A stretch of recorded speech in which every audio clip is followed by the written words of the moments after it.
Health Minister Jennifer Carroll MacNeill made an historic visit to Clare yesterday as part of a fact-finding mission aimed at enhancing local services while a new hospital campus is being built at Raheen in Limerick. The visit coincided with an urgent warning issued by the HSE Midwest Medical Board, who stated that University Hospital Limerick continues to operate under intolerable conditions, leading to severe overcrowding, delayed admissions and staff exhaustion.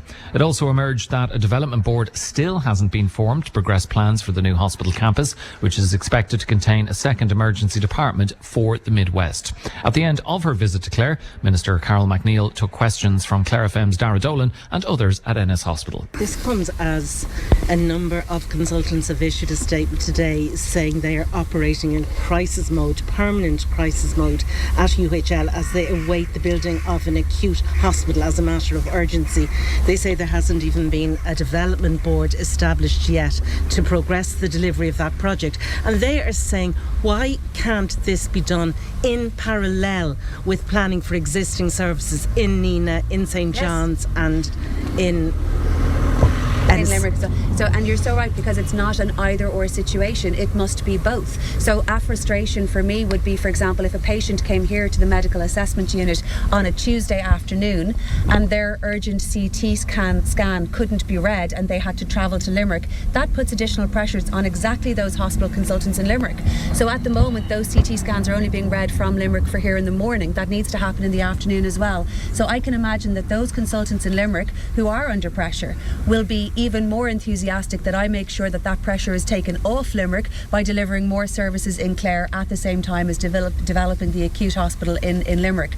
But it's important that we really do take that regional focus. That has been absent. And I'm not going to perpetuate a focus exclusively on Limerick, and I want to see a balanced, we can all do more than one thing at the same time. We can develop services in Ennis and develop services in Limerick. And I will take forward the Hospital Development Board, having been here, and I will make sure that there are Clare voices on the Hospital Development Board. There is already good integration between Ennis and Limerick. Like, for example, Terry Hennessy here, for example, who is from Ennis, who lives outside outside of Ennis, towards West Clare, and is delivering expert services in cardiology in Limerick. But what more can we do to support? We want those patients from Clare to see him and his team in Limerick, but we want them to get other forms of care here that take some of the pressure off the acute side. So it's never either or, it's always both. And anybody who puts it in an either or sort of way, I would say, needs to consider the whole regional context and how we're getting to people where they are. That is Sláinte Care, and we are trying to do both for this region. What about establishing the development board and its chairperson as a matter of urgency? Having been in Clare,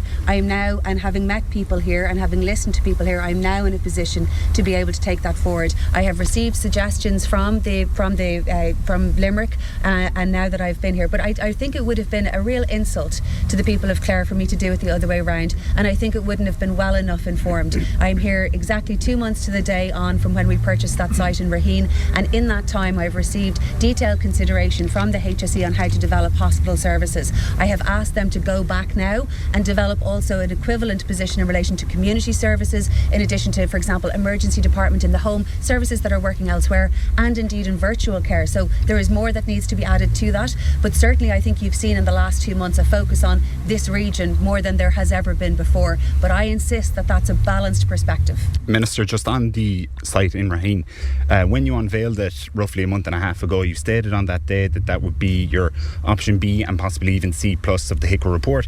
You described it as a strategic site for the next 30 years. A lot of people from Clare would take that as an insult, that we're already the only county in Munster without an emergency department. 40% of our population lives more than an hour's drive away from an emergency department as it is. You spoke to people today that had serious issues getting an ambulance, getting to hospital in critical situations. What services are you actually going to bring to Ennis now to bridge that gap? Like you said on that day that your vision for Ennis Hospital was to be like Bantry Hospital in Cork, which again, obviously no emergency department. So what sort of services can we expect here? I think what I want to see here is an expanded medical assessment unit that is doing more for people here in the moment. For example, the diagnostics, I would like to see more surgical options here. They're already doing fantastic inpatient cases with, for example, gynecology, but there is an awful lot more that can be done here with enhanced theatre capacity. There's more laparoscopy endoscopy that can be done here. There's different types of surgeries that can happen here, that should happen here. I want to see outpatient services delivered not just in this campus and nearby, but across primary care centres, so that people are not travelling for an outpatient neurology appointment to Limerick. I'm trying to decant as much as possible, both from how we get to people in an emergency and the nature of that care, as well as delivering more services in Ennis. Just on the decanting services, people will be aware that prior to COVID there was a hemochromatosis service that you could get in Ennis Hospital. It served up to 300 people at its peak. You can't get that anymore. You have to go to your GP. We already have the 5th lowest total of GPs per population in the country. So again, like, people will be wondering, we've taken services away from even just our outpatients. And there's other services like dialysis that will be coming here and that need to be here and need to be closer to home. These are exactly the types of things that I'm talking about. Dialysis is another one, and so all of those services are what I'm talking about. The acute hospital care in Limerick needs to be exactly that. It's for an emergency cardiology situation, it's for an emergency stroke, it's for in a car accident, it's for the initial severe diagnosis, but then that follow-up care, insofar as possible, needs to be delivered locally. We do not want sick people travelling long distances for routine healthcare that can be delivered more locally, and that's why I'm here to see what's possible in Ennis. And I'm so glad to have had the opportunity to talk to Joe and to Lorraine, and indeed the HSE team, Jeanette and Terry here. And Terry is really supporting, both from the perspective of Limerick and the perspective of Clare, that strategic vision for how we can do so much more for people locally. I am sure that you want the people of Clare to get the best care that they can in Clare, more Clare in Clare for Clare, and not having to travel to Limerick for appointments that they don't need, that they could have in Clare. Just finally on that, and respectfully, but people like from Clare will hear this morning that there's still not a hospital development board in place for the Raheen site that was announced a month and a half ago, so they might not have the most confidence to do that. I think if I had come here today having announced a hospital development board, you would have correctly asked me the question how I could possibly countenance putting in place a hospital development board without having had the basic courtesy of coming and visiting Clare, visiting the hospital and listening to the people of Clare about their experiences. I personally think that's a different choice I could have made. I'm very happy that I didn't make it. I'm very happy that I came to Clare before advancing a hospital development board, and that I came here armed with good HSE analysis of what more is possible here, and questions back now, having been here, further questions for the HSE about how they can go further and drive that harder. So I would take the opposite view to your question. I think it was the right way to go about it. Based on that, then why make the Raheen announcement before you visited West Clare or North Clare? So what I announced was the purchase of the site, which is a very, very significant strategic site in an IDA park right near the centre of town, near a Model 4 hospital. The option A from HICWA was developing significant additional capacity. As you're aware, the Duradoyle site is already constrained. There's only so much that we can do there. I'm so glad that we have planned that. We awarded the construction contract for the second 96-bed block, which is great to see that progressing. But that site was always not enough, even for Limerick and for the development of acute specialist services within Limerick. So we do both. It's, again, as I said to your colleague, it's not an either-or situation. No, but the question is, why make the announcement? Why didn't you visit West or North Clare to find out the needs? But that's that's literally what I'm doing. But we would always have needed. But we'd always have needed that site as well. I mean, there's a strategic opportunity came to buy that site, and I think it was the right thing for the HSE to purchase that site. That is a really strategic site, adjacent near a medical school, near significant pharmaceutical and medical technical medtech companies where we can do more in terms of innovation and research. That is the right site for so many different reasons, but that doesn't make it an alternative to service improvement in Clare in any sense. Just your comments that there's more of a regional focus on Clare than there has been before. Is that meaning previous Fine Gael health ministers like Dr. James Riley would have failed County Clare and the Midwest on a health perspective? That was such a different period where we were retrenching services because we'd absolutely no money in the country. Right now we're at a really important moment where we have more investment in healthcare than we've ever had before, nationally and regionally. We have more consultants in the region than we've had before. We have a public only consultant contract that means that we can schedule and roster people differently, so that, this was talked about before, that consultants would do more in Ennis, but it wasn't part of their contract.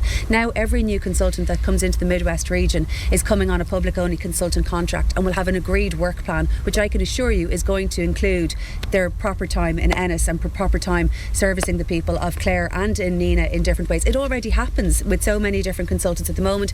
Our clinical director, Catherine Peters for this region, does a day a week in Thurles and supports people there. So it does happen, but it needs to happen a great deal more, and that's a real opportunity available to us because of the public only consultant contract. But my predecessors were dealing with health investment that was half what it is at the moment, nearly half what it is at the moment.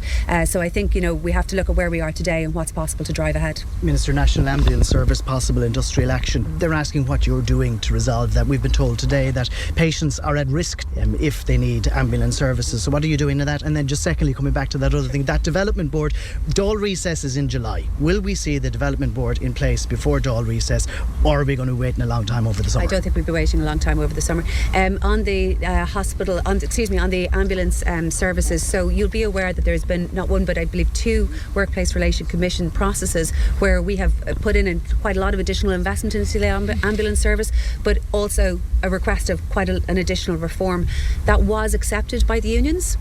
And then that wasn't agreement with some of their members, and so they have initiated strike activity, or the prelude to that. I would like to see them all getting back into the Workplace Relation Commission and or Labour Court, those industrial relations processes that have served the state so well, that are the same processes that are used in every other industrial relations dispute, nurses or other disputes. This is something that has been through those processes to a point twice before. There was agreement, but we put more money into different services, whether it's public only consultant contract, and we expect reform, and we put more money into ambulance services, and we really are indexing hard on that at the moment. And what I mean is we are trying to recruit so many more staff to ambulances, but they have to be managed in the most effective way possible. I don't want to speak too much about it because I'm hopeful that it will something that will go into a negotiated process in the state's industrial relations structure, and so I'm hoping that is something that can be resolved there.